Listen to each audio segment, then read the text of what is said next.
আসসালামু আলাইকুম সবাইকে। প্রব ইলেকট্রনিক্সে সবাইকে স্বাগতম। আজকে আমরা দেখব একটি মিনি অসিলোস্কোপ। এই অসিলোস্কোপটার মডেল হলো DS0138। আমরা যারা ট্রিপল স্টুডেন্ট আছি, বিএমই স্টুডেন্ট আছি, অথবা যে কোনো ইঞ্জিনিয়ারিং ফ্যাকাল্টি স্টুডেন্টরা অসিলোস্কোপের সাথে পরিচিত, এবং অসিলোস্কোপ আমাদেরকে সকল ল্যাবেই আলটিমেটলি ইউজ করা লাগে, এবং বিশেষ করে ট্রিপলি, বিএমই এবং মেকানিক্যালের স্টুডেন্টদের জন্য অসিলোস্কোপ একটা অপরিহার্য ইনস্ট্রুমেন্ট। তো আমরা যে অসিলোস্কোপটা আজকে দেখব, সেই অসিলোস্কোপটা মডেল যেটা বললাম যে DS0138। তো এটা কিভাবে কাজ করে এবং এটার বৈশিষ্ট্যগুলো কী কী আমরা একটু জেনে নিই। তো ফার্স্টে আমরা এটাকে একটি অ্যাডাপ্টারের মাধ্যমে পাওয়ার সাপ্লাই দিই।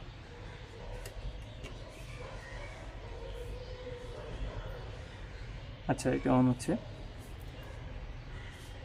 তো যেমনটি আমরা দেখতে পাচ্ছি যে অসিলোস্কোপের ভিতরে আমাদের গ্রিডের মাধ্যমে যেই আউটপুট গ্রাফটা সেটা আমরা দেখতে পাচ্ছি, এবং এখানে ডিফারেন্ট প্যারামিটারগুলো আমরা চেক করতে পারবো যে আমাদের আউটপুট সিগন্যালের গ্রাফগুলো কেমন, এটার ফ্রিকোয়েন্সি কেমন, এটার সাইকেল কেমন, এটার ডিউটি সাইকেল কেমন, ম্যাক্সিমাম পাওয়ার ভোল্টেজ কত, মিনিমাম ভোল্টেজ কত, অ্যাভারেজ ভোল্টেজ কত, আরএমএস ভোল্টেজ কত, এই সব কিছুই আমাদেরকে এখানে ডিসপ্লের মাধ্যমে দেখানো হবে। আচ্ছা, তো আমরা দেখে নেই এই অসিলোস্কোপটা কেমনে ব্যবহার করে। তো আমরা একটা প্রোবের মাধ্যমে একটি সিগন্যাল এই অসিলোস্কোপটাকে সাপ্লাই দিই।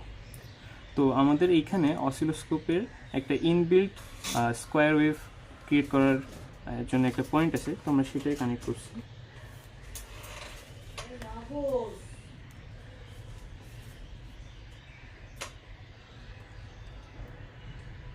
আচ্ছা, তো যেমনটা আমরা দেখতে পাচ্ছি যে আমাদের সামনে একটি স্কোয়ার ওয়েভ চলে আসছে। তো এই স্কোয়ার ওয়েভটাকে আমরা ডিফারেন্ট টাইম ডিভিশন, ভোল্টেজ ডিভিশনে চেক করতে পারি। আমি যদি এইটার বাটনগুলোকে বর্ণনা করি, তাহলে আমাদের সবার উপরে এই বাটনটা হলো এটা কি ডিসি মোডে থাকবে, এসি মোডে থাকবে, নাকি গ্রাউন্ড মোডে থাকবে সেটা সিলেক্ট করার জন্য। এখন যেটা আমরা দেখতে পাচ্ছি যে এটা এসি মোডে আছে। যদি আমরা এটাকে ডিসি মোডে নিয়ে যাই, আমরা দেখতে পাচ্ছি যে এটা টোটালি একটা পজিটিভ সিগন্যালে কনভার্ট হয়েছে, এবং যদি এটাকে গ্রাউন্ডে নিয়ে যাই তাহলে দেখতে পাবো যে ইনপুট হিসেবে গ্রাউন্ড আসতেছে, তো এখানে আলটিমেটলি কোনো ভোল্টেজ জেনারেট হবে না। তো আমরা এটাকে এসি মোডেই রাখি। ওকে, এর পরবর্তী যে নবটা আছে, এই নবটা হলো এইটার ভোল্টেজ পার ডিভিশন কত সেটা সিলেক্ট করা যায়। যেমন আমরা এখানে দেখতে পাচ্ছি যে এটা এখন 0.5 ভোল্টেজ পার ডিভিশন আছে, তার মানে এই প্রত্যেকটা স্কোয়ার ইউনিট 0.5 ভোল্ট করে নির্দেশ করে। আমরা যদি চাই তাহলে এটাকে ডিফারেন্ট লেভেলে সেট করতে পারি। সর্বোচ্চ আমরা এটাকে 5 ভোল্টে সেট করতে পারি, এবং সর্বনিম্ন 10 মাইক্রোভোল্টে সেট করতে পারি। আচ্ছা, তো আমরা দেখার সুবিধার জন্য এটাকে 0.2 ভোল্টেই রাখি, তো 0.5 ভোল্টে রাখি। আমরা দেখতে পাচ্ছি যে একটা সাইন ওয়েভ, এই স্কোয়ার ওয়েভ ক্রিয়েট হচ্ছে। তো যে প্রিবিল্ট সাইন ওয়েভটা এখানে ক্রিয়েট হচ্ছে সেটা হলো 1 কিলোহার্টসের। আমি জানি না ভিডিওতে দেখা যাচ্ছে কিনা, কিন্তু এখানে 1 কিলোহার্টসের একটা সাইন ওয়েভ প্রিবিল্ট আমাদের কাছে দেওয়া হয়েছে। তো আমরা যদি চেক করি যে এটা আসলে 1 কিলোহার্টসের সাইন ওয়েভ ক্রিয়েট হচ্ছে কিনা, তো আমাদের এখন ভোল্টেজ পার ডিভিশন দেওয়া আছে 0.2 মাইক্রোসেকেন্ড। তার মানে আমার এক্স অ্যাক্সিসে প্রত্যেকটা স্কোয়ার হলো 0.2 মিলিসেকেন্ড। তো এখানে একটা স্কোয়ার ওয়েভ কমপ্লিট হচ্ছে 1, 2, 3, 4, 5টি স্কোয়ারের মাধ্যমে। তো আলটিমেটলি যেটা হলো 1 মিলিসেকেন্ড। এটা হলো টাইম পিরিয়ড। যদি এটাকে উল্টিয়ে দিই তাহলে আমরা 1 কিলোহার্টস পাই। তো আমরা দেখতে পাচ্ছি যে অসিলোস্কোপটা খুবই পারফেক্টলি একটা 1 কিলোহার্টসের স্কোয়ার ওয়েভকে জেনারেট করতে পারতেছে, অত আউটপুট হিসেবে দেখাতে পারছি। তো এটার আমরা দেখতে পাচ্ছি যে স্কোয়ার ওয়েভটার ম্যাক্সিমাম ভোল্টেজ হলো একটু ফ্ল্যাকচুয়েট করতেছে 1.67 থেকে -1.9 ভোল্টেজের ভিতরে। এখন আমরা যদি চাই তাহলে এইটার টাইম পার ডিভিশন আমরা চেঞ্জ করতে পারি। এই ডান সাইডে আমাদের কাছে 4টা বাটন আছে। সব থেকে নিচে যে বাটনটা, সেটার মাধ্যমে আমরা কোন ফাংশনটাকে কল করব অথবা কোন ফাংশনটা ইউজ করব সেটা সিলেক্ট করতে পারি। যেমন এখন এটা এই যে টাইম পার ডিভিশন সিলেক্ট করার জন্য আছে, যদি আমরা এটাকে ক্লিক করি তাহলে এটা অটোতে থাকবে নাকি রানিংয়ে থাকবে সেটার জন্য চলে আসবে।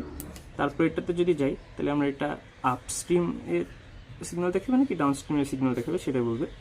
উপরে যদি যাই তাহলে এটা রানিং, এটা হলো ভোল্টেজ পার ডিভিশনটা কন্ট্রোল করবে। এভাবে আমরা যে কোনো এই বাটনগুলো ক্লিক করে যে কোনো ফাংশনে নিতে পারি। তো এখন আমরা যদি ট্রাই করি যে টাইম পার ডিভিশনটা চেঞ্জ করা যায় কিনা, তো আমরা এখন টাইম পার ডিভিশনে আমাদের এই নীল বক্সটাকে নিয়ে এসেছি। এখন যদি আমরা এইখানে একটা প্লাস বাটন আছে এবং একটা মাইনাস বাটন আছে, যদি প্লাস বাটনটাকে ক্লিক করি তাহলে দেখবো যে আমাদের টাইম পার ডিভিশনটা বেড়ে গেছে, কমে গিয়েছে। 0.2 ছিল, এখন হলো 0.1 মিলি সেকেন্ডে চলে আসছে। এবং যদি আরও কমাই তাহলে এটা 0.5 মাইক্রোসেকেন্ডে চলে যাবে। আমরা দেখতে পাচ্ছি যে এই প্যারামিটারটা চেঞ্জ করে আমরা সিগন্যালটাকে আরও নিখুঁতভাবে দেখতে পাই। এবং আমাদের ল্যাবে ইউজ করে যে অসিলোস্কোপগুলো থাকে সেখানে আমরা প্রায় সিগন্যালটাকে স্টপ করে দেখার চেষ্টা করি যে এই সিগন্যালটার অ্যাকচুয়াল আকৃতি কেমন। তো এখানেও যে একদম সবার উপরের বাটনটা, এই বাটনটা স্টপ বাটন হিসেবে কাজ করে। আমরা যদি প্রেস করে দেখি তো এটা হলো সিগন্যালটাকে স্টপ করে দিয়েছে। তো আমরা দেখতে পাচ্ছি যে আমাদের রেগুলার ইউজের যে অসিলোস্কোপ সেটার বেসিক যতগুলো কাজ সেই সব কাজই এই অসিলোস্কোপ দিয়ে করা যায়। তো এটাই ছিল আমাদের DSO 138-এর বেসিক ইন্ট্রোডাকশন। তো আশা করি যে সবাই অসিলোস্কোপটা কেমনে ইউজ করতে হয় সেটা জানতে পেরেছো। প্রব ইলেকট্রনিক্সের সবাইকে স্বাগতম। আশা করি পরবর্তীতে আবার দেখা হবে।